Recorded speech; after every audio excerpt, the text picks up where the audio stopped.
ഞാനിന്നേ ഒരു ലൈവ് ഇടുന്നതിന്റെ ഇടയിൽ ഞാനപ്പോ വെജിറ്റബിൾസ് കട്ട് ചെയ്യുന്നു, അതായത് ഒനിയൻ സവാളുടെ പീൽ ചെയ്യുന്നു, അതിന്റെ തോല് കളഞ്ഞുകൊണ്ടിരിക്കുന്നു.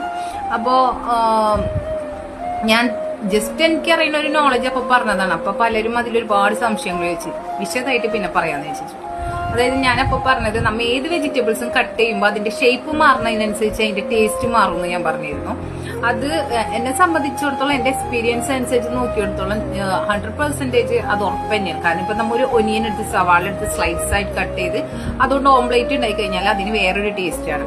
ആ സവാള തന്നെ നമ്മ സ്ക്വയർ ആയിട്ട് കട്ട് ചെയ്തിട്ട് അതുകൊണ്ട് ഓംലേറ്റ് ഉണ്ടായി കഴിഞ്ഞാൽ ആ ഓംലേറ്റിന്റെ ടേസ്റ്റ് വേറെയാണ്. ഇനി ചോപ്പ് ചെയ്തിട്ട് നമ്മ ഓംലേറ്റ് ഉണ്ടായി കഴിഞ്ഞാൽ അങ്ങനെ തന്നെ. ഇനി വെജിറ്റബിൾസ് ഇപ്പോ ഏതാ കാബേജ് നമ്മ സ്ലൈസ് ആക്കിയിട്ട് അത് ഉപ്പേരി ഉണ്ടാക്കിയ വേറെ ടേസ്റ്റ് ആണ്, സ്ക്വയർ ആയിട്ട് ചെയ്ത വേറെ ടേസ്റ്റ് ആണ്. അതുപോലെ തന്നെ ഇപ്പൊ നമ്മ ഒരു ചിക്കൻ കറി ഉണ്ടാക്കുമ്പോൾ അതിൽ സവാള സ്ക്വയർ ആയിട്ട് നമ്മൾ കട്ട് ചെയ്തിട്ട് മസാല ഉണ്ടാക്കിയിട്ട് ചിക്കൻ കറി വെക്കണമെങ്കിൽ അതിന്റെ ടേസ്റ്റ് വേറെയാണ്, സ്ലൈഡ്സ് ആണെങ്കിൽ വേറെയാണ്. അപ്പോ നമ്മ പാചകത്തിനെ പറ്റിയും വെജിറ്റബിൾസിനെ പറ്റിയും ഇങ്ങനെ പറയാൻ കാരണം നമ്മളൊരു എക്സ്പീരിയൻസ് ആണ്.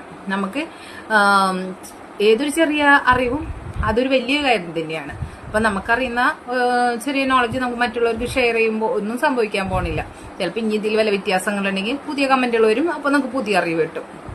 ഇപ്പോൾ ചിലർ പറയും നമ്മ ഒരു ഏറ്റവും ബുദ്ധിമുട്ടുള്ള പണി ഏറ്റവും മടിയാൻ ഏൽപ്പിച്ചു കഴിഞ്ഞാല് അയാള് അത് പെട്ടെന്ന് കംപ്ലീറ്റ് ചെയ്യാൻ വേണ്ടി കഴിച്ച് നല്ല എളുപ്പ വഴി കണ്ടുപിടിക്കുക എന്ന് പറയും. അപ്പോ നമ്മ എളുപ്പ വഴി കണ്ടുപിടിക്കുന്നവർ എല്ലാവരും മടിയന്മാരല്ല.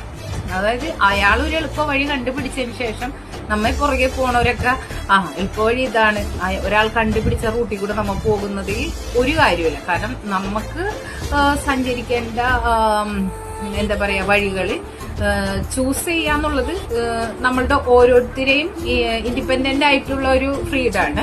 പക്ഷെ നമ്മളെ ലൈഫിൽ നമ്മ എന്തും ചൂസ് ചെയ്യുന്ന സമയത്ത് അത് നമ്മൾക്ക് കംഫർട്ടാണോ എന്ന് നോക്കുക എന്നതാണ്. ഞാൻ വിഷയങ്ങൾ ഇങ്ങനെ മാറി മാറി പോകണം, കാരണം കുറെ പറയാനുണ്ട്. നമ്മൾ സംസാരിക്കുന്ന ഒരാളാണ്. കാരണം നമ്മ ഈ ക്ലാസ് എടുക്കാൻ പോകുമ്പോഴൊക്കെ ഇങ്ങനെ സംസാരിച്ച് എന്തോരം സംസാരിച്ചു കഴിഞ്ഞാൽ നമ്മളെ കയ്യിൽ നിൽക്കില്ല, തീർന്നു പോകും. അപ്പോൾ ഒരുപാട് ഇങ്ങനെ കമന്റുകൾ വരും. അപ്പൊ ഏതെങ്കിലും സമയത്ത് ഫ്രീ ടൈം ഒക്കെ കിട്ടുമ്പോൾ നമ്മ ഇതുപോലെ വീഡിയോ ഇട്ട് തരും. അപ്പോ നമ്മൊരു കാര്യം ചെയ്യുമ്പോൾ ജോലി ആവട്ടെ, നമ്മ പഠിച്ചുകൊണ്ടിരിക്കട്ടെ, എന്ത് ചെയ്യുമ്പോഴും അതിൽ നമുക്ക് എന്തെങ്കിലുമൊക്കെ കിട്ടിക്കൊണ്ടിരിക്കണം. കാരണം നമ്മ മരിക്കുന്നത് വരെ, നമ്മൊരു മണ്ണിനടിയിലാവുന്നത് വരെ, അല്ലെങ്കിൽ ഒരു പിടിച്ചാരാവുന്നത് വരെ നമുക്ക് ചുറ്റുപാടുന്ന ഒരുപാട് അറിവുകൾ കിട്ടാനുണ്ട്. അത് നമ്മ വെറുതെ ഒഴുക്കരായിട്ട് പോയി കഴിഞ്ഞാൽ ഒന്നും കിട്ടത്തില്ല. നമുക്ക് എന്തെങ്കിലുമൊക്കെ കിട്ടണമെന്ന് ആഗ്രഹിച്ചിട്ട് ചെയ്ത് കഴിഞ്ഞാൽ അത് നമുക്ക് കിട്ടുകയും ചെയ്യും. Okay, by.